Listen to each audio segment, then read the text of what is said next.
The great thing about an unconventional cup design is that as long as the cup base is well made and sits well and has the ability to support itself while in use and in storage, you can pretty much do whatever the hell you like.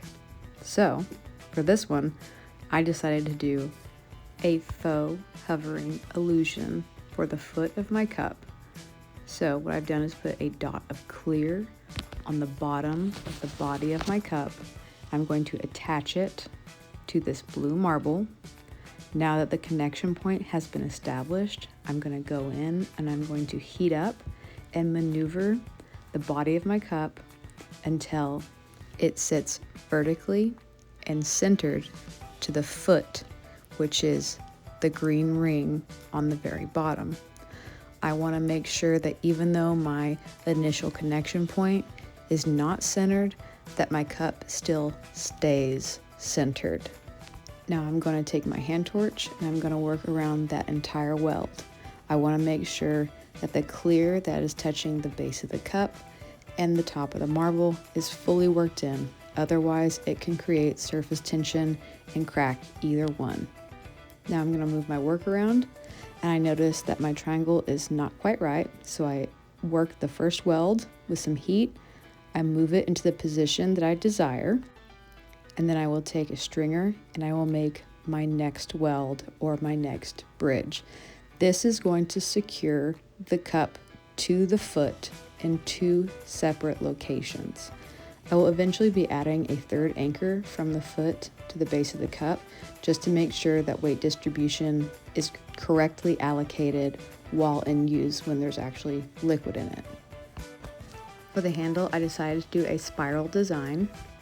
And so the first thing I'm doing is using the width of my flame as the increment that I heat up before then I quite literally wrap it around the pre-established shape, the C shape that I have made for this handle. After I get my spiral all the way around, then I'm going to go back in and I'm going to slightly adjust the spirals if need be with any type of metal tool. And then I will be taking a clear stringer and bridging it on the bottom and on the top of each one of the spirals to safely strengthen the design element. The spiral could be very fragile if not properly bridged and supported, because this spiral is going to be holding on to the weight of the entirety of the cup.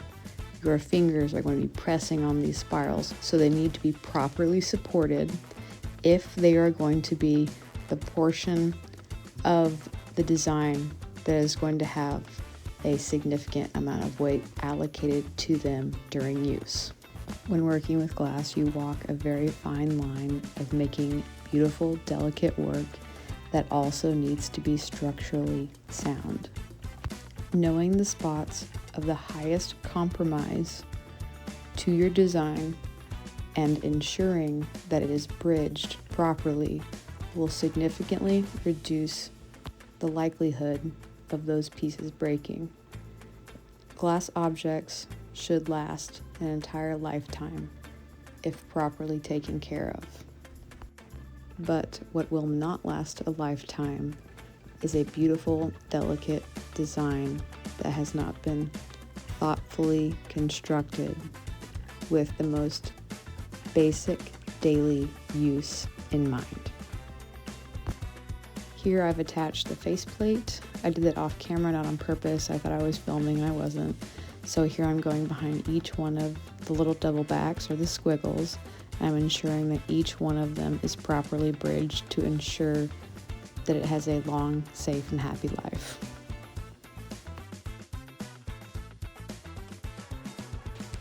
For the handle of the cup, I'm going to be working each side. I'm going to take it out of the kiln. I'm going to go ahead and match it up, make sure it looks good at the spot I want to start heating the cup, wipe off any excess kiln dust, and then I'm going to heat the section of the cup and the handle that I want to put together. And then I'm going to take my hand torch and I'm going to slightly work that out. You can't really see it because it's off camera, unfortunately. And then I'm going to go ahead and start working in the top of the handle as well. I'm going to just slightly push it into the wall, and then I'm going to start working both of them at the same time to ensure that neither one of them become cold, and that way I can tap off the handle and then just start working it in with the hand torch. The goal when placing your handle is to ensure that the top and the bottom of that handle is completely worked in. No rough spots, no hard edges, no semi-melted in welds. You want them to be fully worked in to ensure that they are cohesively now one piece of glass. Here I'm heating up my piece of graphite just very lightly so that when I place the foot of my cup onto the graphite, there's no heat shock because it's coming out of a very hot kiln, and I want it to sit on a warm piece of graphite.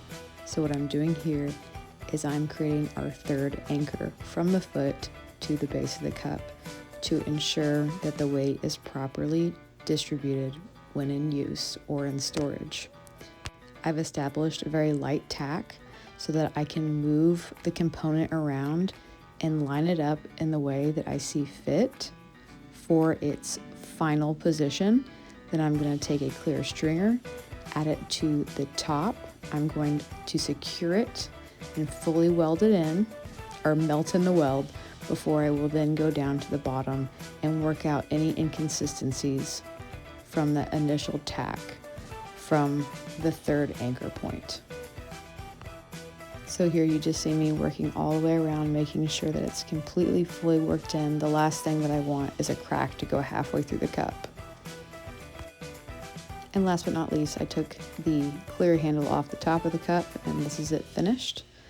There is a lot of design elements going on, but it is exactly what the customer wanted. They wanted something funky, fun, and fabulous, and I think we achieved that.